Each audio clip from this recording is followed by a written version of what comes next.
तो जी हाँ छात्रों, आपका सुबह के यहाँ पे आपके 6 बज चुके और सुबह 6 बजे आपका यहाँ पे देखिए आ चुका है आपका 101% आपका रियल पेपर का आपका सेट बी का देखिए आपको यहाँ पर पार्ट आपका 3 लेकर आ चुका हूं। देखिए मैंने आपको सेट बी के आपके 2 पार्ट आपके दे दिए हैं। क्वेश्चन आपका 6 से लेकर 10 तक आपके कंप्लीट हो चुके हैं और ये क्वेश्चन आपका यहाँ पे लास्ट पार्ट है। और लास्ट पार्ट में देखिए आपका सेम क्वेश्चन पूरे आपको यहाँ पे आज के पेपर में आपको देखने को मिलेंगे। मैंने क्वेश्चन 6 से लेकर आपका 7वां 8वां और आपका 9वां और 10वां, ठीक है, और 11वां, देखिए 11वां क्वेश्चन तक आंसर आपको मैंने दे दिया। क्वेश्चन आपका यहाँ पे 12वां आपका यहाँ पे आपका लास्ट पार्ट है। क्वेश्चन आपको हम यहाँ पे देखिए आपको हम 12 से स्टार्ट करेंगे और आपको टोटल क्वेश्चन 14 से लेकर पूरे क्वेश्चन आपको यहाँ पे लास्ट आपके 23 तक के आंसर इस वीडियो पर कवर करेंगे। आपको यहाँ पे फटाफट देखना है, क्योंकि अगर आप ये क्वेश्चन पेपर आप नहीं देखेंगे तो आप यहाँ पे आज के पेपर में बस आपको यहाँ पे पछताना पड़ेगा। इसलिए आपको एक सांस में पूरे आंसर आपको यहाँ पे 11 से लेकर आपको 23 तक का आंसर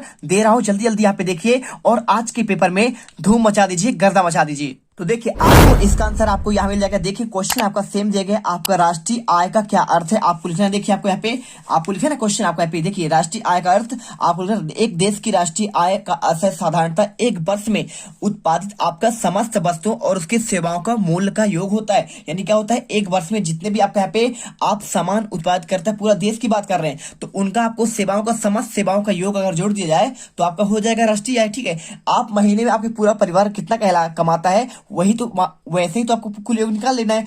आपका निकल जाएगा, पूरा देश का निकालेंगे तो राष्ट्रीय आय होगा और आप परिवार का निकालेंगे तो परिवार आय हो जाएगा। अब इसमें लिखा है जिसमें वस्तुओं और सेवाओं के उत्पादन हेतु प्रयोग में की गई मशीनें एवं पूंजी की घिसावट को घटा दिया जाता है और तथा विदेशों से प्राप्त आपका शुद्ध आय को जोड़ दिया जाता है। जो आपका विदेश से आप जोड़ पाते हैं उसे जोड़ते हैं और आपको यहाँ पे जो आपका यहाँ पे खर्च हो गया उसे आपको यहाँ पे घटा दिया जाता है। इसके बाद क्वेश्चन दिया गया आपको, इसमें देखिए यहाँ पे सत्ता के विकेंद्रीकरण से क्या तात्पर्य है, आपका ये क्वेश्चन दिया गया। आंसर आपको इसको भी मिलेगा।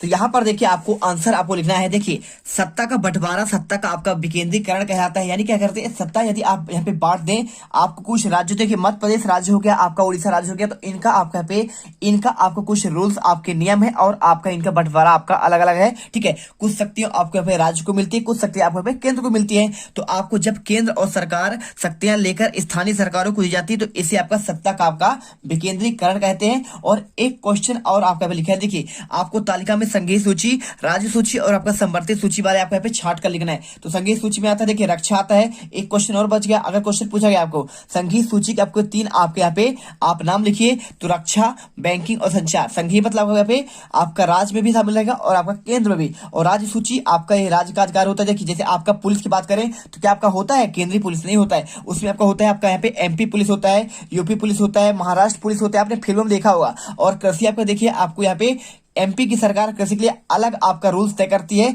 ना कि यहाँ पे केंद्र सरकार आपका तय करता है। और व्यापार के लिए भी होता है। संवर्ती सूची में देखिए आपको यहाँ पे आपका देखिए राज्य सूची मतलब होता है हर राज्य आपका यहाँ पे राज्य के मुख्यमंत्री या फिर आपका राज्यपाल डिसाइड करते हैं, वहां की जनता आपको यहाँ पे उसमें भागीदार करती है। और संवर्ती में देखिए आपको यहाँ पे शिक्षा, वन और विवाह, यहाँ पे आपको दोनों आपको मिलकर यहाँ पे काम करते हैं। समझ में आ गया। चलिए अब आपको यहाँ पे क्वेश्चन दिया गया है, आपको यहाँ पे श्रीलंका में बहुसंख्यकवाद से क्या समझते हैं, आपको इसका भी आंसर देना पड़ेगा। तो देखिए आपको आंसर आपको ये मिल जाएगा राजनीतिक विज्ञान के पहले पाठ में, आपको यहाँ पे मिल जाएगा आपका श्रीलंका में बहुसंख्यकवाद से क्या समझते हैं। श्रीलंका के सिंगली समुदाय के नेताओं ने अपने बहुसंख्या के बल पर शासन पर प्रभुत्व जमाना चाहा, लेकिन इस वजह से लोकतांत्रिक रूप में निर्वाचित सरकार ने सिंगली समुदाय की प्रभुत्व कायम करने के लिए अपनी बहुसंख्यक परिस्थिति के तहत बहुत सारे कदम उठा लिए गए। आपको आंसर करना है। इसके बाद क्वेश्चन दिया गया है आपको यहाँ पे दबाव समूह क्या है, आपको आंसर करना है। साथ में संघीय सरकार किसे कहते हैं। ठीक है, तो यहाँ पर देखिए आपको आंसर लिखना, दबाव समूह वे संगठन है जो आपके सरकार की नीतियां और प्रभाव का आपका विरोध करते हैं और उनके लिए व्यक्तिगत लाभ आपका प्रभावित होता है। इसके साथ आपको अथवा में संघीय सरकार किसे कहते हैं, तो लिखना पूरे देश के लिए बनने वाली एक समान सरकार एक संघीय सरकार या केंद्रीय सरकार कहलाता है। और इसके बाद क्वेश्चन दिया है आपका अलावड़ी जल संसाधनों पर आजकल अधिक दबाव क्यों है और साथ में नदियों के प्रदूषण के कारण हमारा जीवन खतरे में आपका क्यों है। चलिए आपको इसका आंसर दिखाते हैं। तो देखिए आपको आंसर आप लिखना है। आपको देखिए आपको यहाँ पे लिखा है ना, अलावड़ी संसाधन पर आजकल अधिक दबाव क्यों पड़ रहा है, आपका ये क्वेश्चन। और साथ में आपको नदियों के प्रदूषण कारण हमारा जीवन खतरे में क्यों पड़ रहा है, ये क्वेश्चन आपको यहाँ पे आपको मिल जाएगा। देखिए आंसर, दोनों के आंसर चलिए आपको यहाँ पे आपको दिखाते हैं। आपको ये देखिए पहला आपको लिखना है तेजी से औद्योगिकरण, तीव्र शहरीकरण, बहुराष्ट्रीय कंपनियों द्वारा बड़े उद्योगों की स्थापना और बड़े उद्योगों की आपका अचानक बढ़ती संख्या। और दूसरा क्वेश्चन देखिए आपको यहाँ पे सेट ए में मैंने बोला था कि आप यहाँ पे ये क्वेश्चन आपको रेडी करना है, क्योंकि ये क्वेश्चन आपको सेट बी में देखने को मिलेंगे। और भारत की नदियां विशेषकर छोटी सरिताएं जहरीली धाराओं में परिवर्तित हो गई है। बड़ी नदियां जैसे गंगा और यमुना कोई भी शुद्ध नहीं है। बढ़ती जनसंख्या और कृषि का आधुनिकीकरण, नगरीकरण और औद्योगिकरण का आपका नदी को प्रदूषित करती है। ठीक है, और इसके बाद क्वेश्चन देखिए आपको यहाँ पे दिया गया है प्राकृतिक संसाधन के आपके दो प्रकार कौन कौन से, प्रत्येक का आपको यहाँ पे एक एक आपको उदाहरण आपको बताना है। तो देखिए आपको आंसर आपको ये मिल जाएगा, प्राकृतिक संसाधनों के दो प्रकार आप पूछा गया ना। देखिए आपको दो प्रकार कौन कौन से, प्रत्येक के आप एक उदाहरण। तो आंसर देखिए आपका पहला आपका है जैविक आपका संसाधन जैसे वन, पशु और मनुष्य। दूसरा है आपका अजैविक संसाधन जैसे भूमि, जल और मृदा। ठीक है, और इसके बाद देखिए यहाँ पे भारत में कौन कौन सी मृदाएं पाई जाती है आपको आंसर करना है। तो आपको यहाँ पे देखिए भारत में आपका जलोढ़ मृदा पाई जाती है, साथ में काली मृदा और लाल व पीली मृदा, लैटेराइट मृदा, मरुस्थलीय मृदा और आपका वन मृदा। आपको यहाँ पे इतने प्रकार के आपके यहाँ पे मृदा आपकी पाई जाती है। और इसके बाद क्वेश्चन दिया गया है आपको यहाँ पे देखिए क्वेश्चन आपका 2 नंबर का, ब्रिटेन भारत के साथ व्यापार अधिशेष से बनी आमदनी का प्रयोग कैसे करता है और प्रथम विश्व युद्ध में सहयोगी आपके राष्ट्र कौन कौन से थे।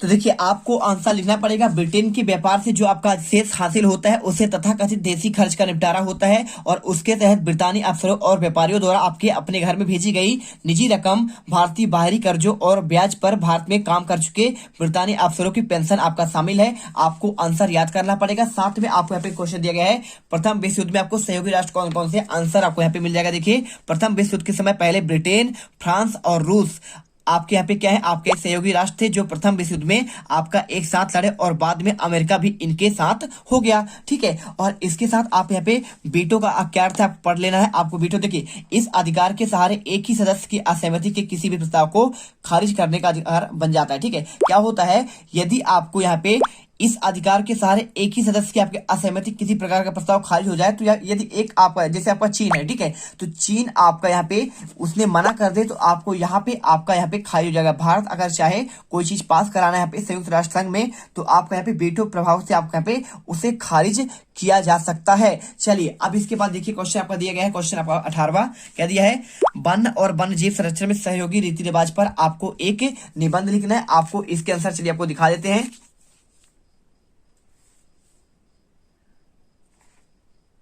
अब देखिए यहाँ पे आपको जो क्वेश्चन है आपको यहाँ पे आपके किसमें से, आप देखिए यहाँ पे आपको सामाजिक विज्ञान का आपका जो यहाँ पे आपका चैप्टर कौन सा आता है, आपका यहाँ पे आपको इसमें आता है आपका संसाधन एवं विकास। ठीक है, आपका भूगोल में तो आपका पे दूसरे अध्याय पर आपको क्वेश्चन मिल जाएगा वन और वन्य जीव संरक्षण से आपके सहयोगी रीति रिवाज पर निबंध। आंसर लिखना है, भारतीय संस्कृति में प्रकृति को पहले ही आपका पवित्र मानकर इसकी पूजा की जाती है।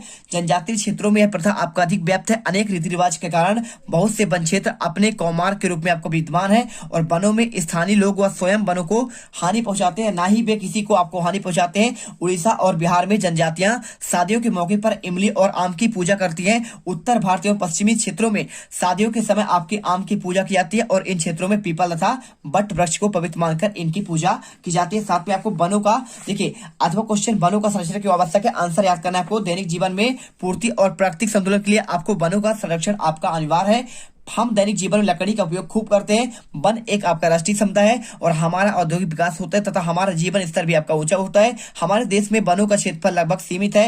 यह क्षेत्र सीमित होता जा रहा है। किसी देश अथवा क्षेत्र के संतुलन विकास के लिए 33% आपका भूमि पर वनों को होना आवश्यक है, और परंतु हमारे देश में वनों का विस्तार केवल आपका यहाँ पे 19% आपके भूभाग पर ही है और सीमित रह गए। दुर्गम क्षेत्रों में वनों का आपका उपयोग कठिन है। और देखिए बढ़ती हुई जनसंख्या उसकी आपकी बढ़ती हुई आपका आवश्यकता की पूर्ति कारण वनों पर दबाव निरंतर बढ़ता जा रहा है और अतः वनों का संरक्षण आपको उसके विस्तार का करना आपको निरंतर आपका यहाँ पे अनिवार्य है। आप इसे याद करिए। साथ में आपको यहाँ पे क्वेश्चन आपको यहाँ पे दिया है अगला, देखिए क्वेश्चन आपका 19वां, लैंगिक विभाजन की राजनीतिक अभिव्यक्ति ने आपको औरतों के जीवन को प्रभावित किया या फिर आपको यहाँ पे नारीवाद आंदोलन क्या है, आपको इसका आंसर यहाँ पे आपको देना है। तो देखिए आपकी बात करें अगर ये क्वेश्चन, तो आपका लैंगिक असमानता आपका सेट ए में आपका आ चुका है, तो आप इसे भी एक बार देख लीजिएगा। और क्वेश्चन आपका यहाँ पे ये क्वेश्चन है, लैंगिक विभाजन की राजनीतिक अभिव्यक्ति ने किस प्रकार औरतों के जीवन को प्रभावित के आंसर लिखना है। लैंगिक विभाजन, राजनीतिक अभिव्यक्ति और सवाल पर राजनीतिक गोलबंदी के सार्वजनिक जीवन में औरतों की भूमिका बढ़ाने में सहायक है। और आज हम वैज्ञानिक, डॉक्टर, इंजीनियर, प्रबंधक, कॉलेज और विद्यालयों जैसे शिक्षक पेशा में बहुत सी महिलाओं को पाते हैं कि इनके कार्यों को आपको महिलाओं के योग्य नहीं माना गया। विश्व के कुछ देश जैसे स्वीडन, नॉर्वे और फिनलैंड जैसे स्कैंडिनेवियाई देशों में सार्वजनिक जीवन में महिलाओं के लिए भागीदारी का आपका स्तर काफी ऊंचा है। और इसके बाद देखिए 8वां क्वेश्चन, नारीवाद आंदोलन। तो आपको यहाँ पे पढ़ना पड़ेगा, हम पहले सिर्फ पुरुषों को ही सार्वजनिक मामलों में भागीदारी करने और वोट देने और सार्वजनिक पदों के लिए चुनाव लड़ने का अनुमति, लेकिन धीरे धीरे राजनीति में लैंगिक मुद्दे उभरे। विश्व के अलग अलग देशों में आपकी महिलाओं को वोट देने का अधिकार प्रदान करने के लिए आंदोलन हुए और इस आंदोलन में महिलाओं के आपके राजनीतिक वैधानिक दर्जे को ऊंचा उठाने के लिए उनके शिक्षा और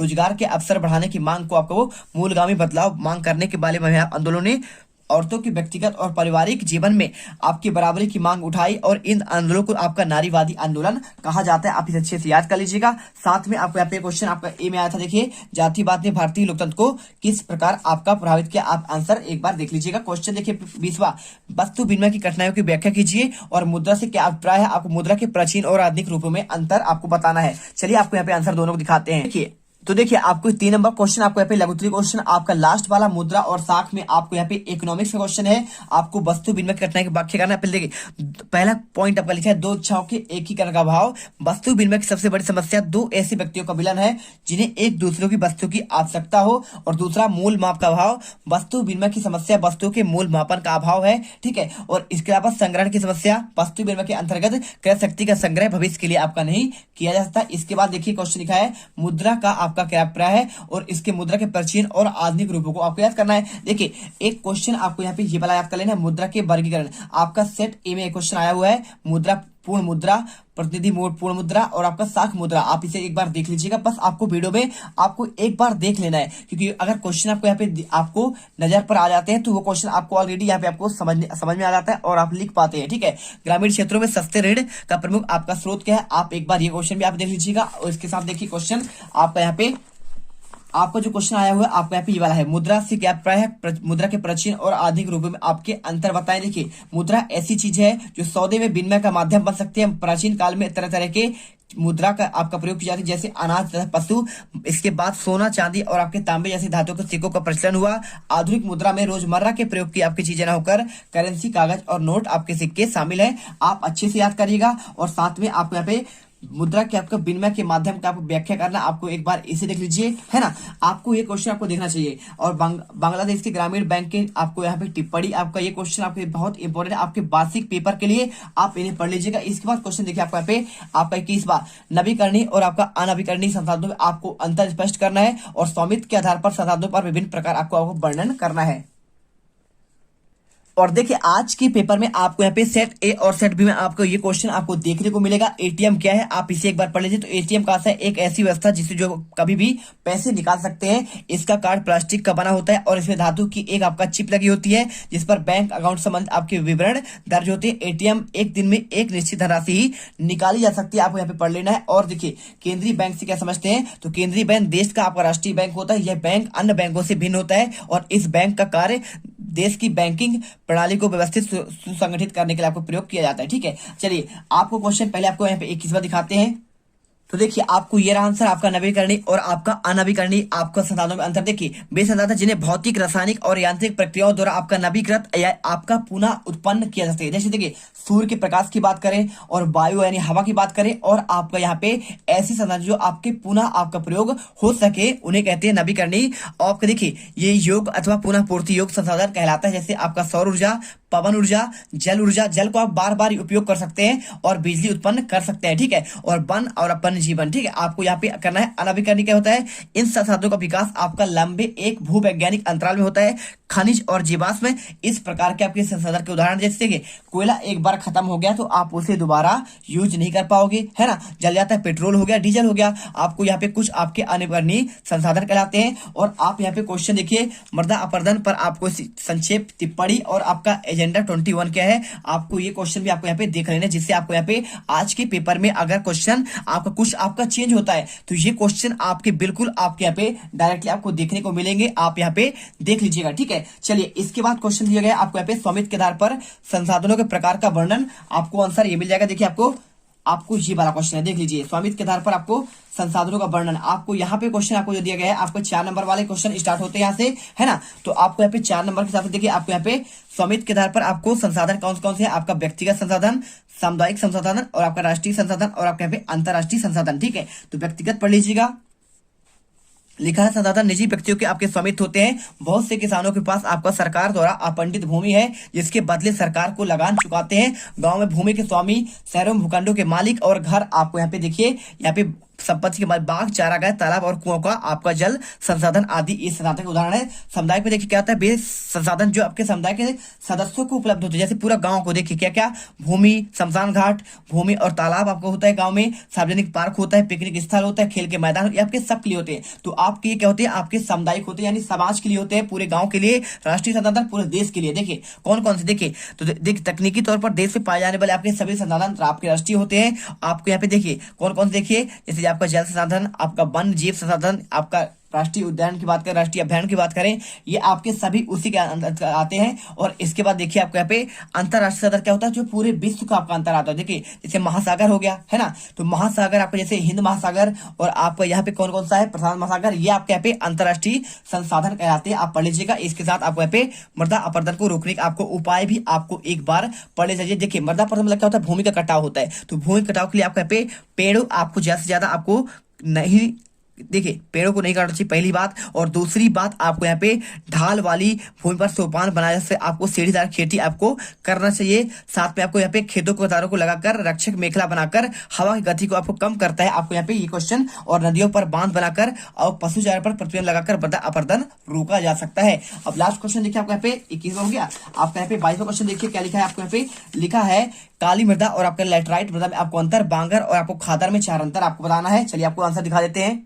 तो भैया आपको ये question A to Z question आपको यहाँ पे ऐसे रखना है कि आज के पेपर में आप यहाँ पे गर्दा मचा सको। देखिए आपको काली मृदा और आपको लेटेराइट मृदा में आपको अंतर याद करना है। इस मृदा का रंग काला होता है, काली मृदा की बात कर रहा है। और लेटेराइट क्या होता है, आपका भारी वर्षा वाले क्षेत्रों में निक्षालन प्रक्रिया से बनी मृदा को लेटेराइट मृदा कहते हैं। और देखिए यह मृदा अधिक उपजाऊ होती है, कौन सा, काली। जैसे आपको यहाँ पे मध्य प्रदेश से आपको यहाँ पे इंदौर के एरिया में, इंदौर, भोपाल, सीहोर वाले एरिया में, और आपका इस एरिया में जहाँ पे काली मिट्टी पाई जाती है, जहाँ पे आपको सरसों होता है, वहां पे आपका काली मृदा पाई जाती है। और देखिए अधिकतर कहा जाए तो महाराष्ट्र और आपका यहाँ पे गुजरात में आपका कपास की खेती आपका सबसे बेस्ट होता है आपका यहाँ पे काली मृदा में। और यह मृदा बहुत कम आपका उपजाऊ होता है, लेटेराइट की बात कर रहा है। और यहाँ नमी में चिपचिपी आपका सूखने पर दरार हो जाती है। देखिए जैसे सूखता है आपका दरार हो जाएगा, लेकिन आपका लेटेराइट वाले में आपको दरार नहीं होता है। यह मृदा मोटे कणों से युक्त होता है और इसके कण बदरपुर के समान छोटे छोटे मोटे मोटे होते हैं। और इसके बाद देखिए आपको यहाँ पे बांगर और खादर में अंतर। तो बांगर क्या होता है, आपका बृहद मैदान के पुराने आपके जो आपकी मिट्टी होती है, जड़होल होता है, उसे आप बांगर कहते हैं। और देखिए नवीन तलहट द्वारा निर्मित भूभाग को खादर कहते हैं। और यह मैदान वह ऊंचा भाग है जो नदियों द्वारा की बाढ़ के जल आप नहीं पहुंच पाता। और यह जड़होल मैदान का वह निचला भाग होता है जहां नदियों की बाढ़ आपको जल पहुंचता है। तो देखिए आपको यहाँ पे लिखा है आपका इसकी मृदा में कैल्शियम की मात्रा आपका अधिकता होती है और इसमें जड़होल मृदा होने के कारण यह बहुत आपका उपजाऊ होता है। आपका खादर की बात कर रहा है। और इसके बाद अपेक्षाकृत कम आपका उपजाऊ मृदा, इसमें कहीं कहीं अम्लता पाई जाती है और जिससे कृषि नहीं की जा सकती। और तलछट का जमाव आपका सब जगह एक सा नहीं मिलता, अतः इस मैदान में कई आपके भौतिक आपके लक्षण मिलते हैं। इसके अलावा आपका यहाँ पे लास्ट क्वेश्चन आता है, देखिए कौन सा क्वेश्चन, आपके साइमन कमीशन पर आपको टिप्पणी लिखना है। साथ ही महात्मा गांधी आपका नमक यात्रा का आपको संक्षेप में वर्णन करना है। तो चलिए सबसे पहले आपको यहाँ पे आपको साइमन कमीशन पर आपको टिप्पणी लिखना है। तो आपको लिखना है 1927 में ब्रिटिश सरकार ने सन जॉर्ज साइमन की अध्यक्षता में, आपको ये वाला क्वेश्चन आपको अच्छी याद कर लेना, क्योंकि ये क्वेश्चन मैंने आपको यहाँ पे सेट ए में भी आपको बताया था कि ये क्वेश्चन आपको पेपर में देखने को मिलेगा। तो यहाँ पे आंसर इसे अच्छे से देख लीजिएगा। 7 आपके सदस्य और सारे सदस्य आपके यहाँ पे अंग्रेज थे। तो यहाँ पे इन्होंने भारतीयों ने विरोध किया, क्योंकि भाई आपका यहाँ पे नियम तो बन रहा है भारत के लिए, लेकिन उसमें सारे अंग्रेज क्यों है, इसी पर आपको यहाँ पे उन्होंने नारा लगाया था साइमन कमीशन वापस जाओ। और उसमें क्या हुआ था, उसके नेतृत्व में आपको यहाँ पे लाठियों का प्रहार हुआ था और लाला लाजपत राय का मृत्यु हो गया था। आपको याद करना है। साथ में आपको यहाँ पे आंसर महात्मा गांधी की आपको नमक यात्रा की वर्णन करिए। तो आपको इसका आंसर देखिए आपको यहाँ पे ये मिल जाएगा आपका। देखिए महात्मा गांधी की आपका नमक यात्रा, देखिए महात्मा गांधी ने 78 विश्वस्त आंदोलनकारियों के साथ आपका नमक यात्रा प्रारंभ की। देखिए आपके 78 लोग के साथ, ठीक है, उनमें से आपका सरोजिनी नायडू भी इनके साथ थी। और यह यात्रा साबरमती आपके गांधी के आश्रम से 240 मील दूर दांडी नामक गुजरात के तटीय कस्बे में जाकर आपका समाप्त हुई थी। गांधी जी की आपकी टोली 24 दिन की प्रति लगभग आपके 10 मील का सफर तय करती थी। आपको आंसर याद करना है आपको। इसके बाद आपको देखिए हजारों लोग आपका उनके जब रुकती थी तो हजार लोग भीड़ इकट्ठी होती थी और उनको सुनते थे। 6 अप्रैल को दांडी पहुंचकर उन्होंने नमक कानून आपको समुद्र का पानी उबालकर नमक बनाया और आपको यहाँ पे क्या है नमक कानून आपका तोड़ दिया और सबने अवज्ञा आंदोलन प्रारंभ कर दिया। इसके साथ आपको क्वेश्चन आपका ये बात याद करना है। देखिए आपको दांडी यात्रा से आपका समझती आपका सेम क्वेश्चन है, वही क्वेश्चन है। आपका बात आए नमक यात्रा की बात करें या फिर आपका दांडी यात्रा की बात करें, आपको सेम आंसर लिख देना है। बिल्कुल आपका एक भी नंबर नहीं कटेगा। और एक क्वेश्चन आपका यहाँ पे देखिए आपको यहाँ पे आपका ये देखिए क्वेश्चन आपको यहाँ पे क्वेश्चन आपका ये दिया है असहयोग आंदोलन के आपके कारण समीक्षा। पहला आपका आर्थिक कारण क्या था और दूसरा आपका सरकारी दमनकारी नीतियां, तीसरा प्रथम विश्व युद्ध का प्रभाव और चौथा आपका 1919 के मांटेग्यू शिल्प का आपका निराशा। ठीक है, तो ये क्वेश्चन आपको यहाँ पे देख लेना है। साथ में आपको जलियांवाला हत्याकांड आपका सेट ए में आया था। आपको आंसर देखिए आपको यहाँ पे ये क्वेश्चन अच्छे से याद कर लेना है। रोलेट देखिए सन 13 अप्रैल 1919 को क्या हुआ था आपका एक सभा हो रहा था। तो उस सभा में क्या हुआ था, यहाँ पे आपका जो सभा हो रहा था आपको यहाँ पे भारतीय लोगों का, तो उसमें आपको सैफुद्दीन नामक एक किचलू आपके इसे गिरफ्तार कर लिए गए थे। आपके दो देखिए डॉक्टर सत्यपाल को कांग्रेस के नेता थे, इन्होंने क्या इनको गिरफ्तार किया गया और इन्हें जेल भेज दिया गया। और क्या किया गया, एक जनरल उडार नामक का व्यक्ति आया, उसने आपके बहुत सारे सैनिकों के साथ आया 100-200 सैनिकों के साथ और लगातार अंधाधुंध फायरिंग कर दी जिसमें 800 लोग मारे गए और 2000 लोग घायल हुए। और यहाँ पे इसी घटना को आपको कहा जाता है आपका, ठीक है, तो आपका इसी कहते हैं जलियांवाला बाग हत्याकांड। और इससे आपको यहाँ पे सारे क्वेश्चन आपको देखिए मैंने आपको यहाँ पे कंप्लीट कर दिए पूरे क्वेश्चन आपके 23 तक के आंसर। तो फटाफट आपको यहाँ पे सारे क्वेश्चन आपको क्वेश्चन नंबर आपको 6 से लेकर आपको सारे रेडी करने, तभी आप यहाँ पे टॉपर बन पाओगे। मिलते हैं इस वीडियो पर। जय हिंद। जब हमारी वीडियो अच्छी लगे दिल से वीडियो लाइक करिए, साथ में चैनल सब्सक्राइब करिएगा। अब अगर तुम लोगों को वीडियो पसंद आई तो यार लाइक मारो। एम करते हैं 2,60,000 लाइक्स के लिए। कंप्लीट तो वैसे ही नहीं होने, लेकिन बोलने में क्या जा रहा है ना। और अगर तुम लोग नए हो तो सब्सक्राइब करो, वो जो लाल वाला बटन है।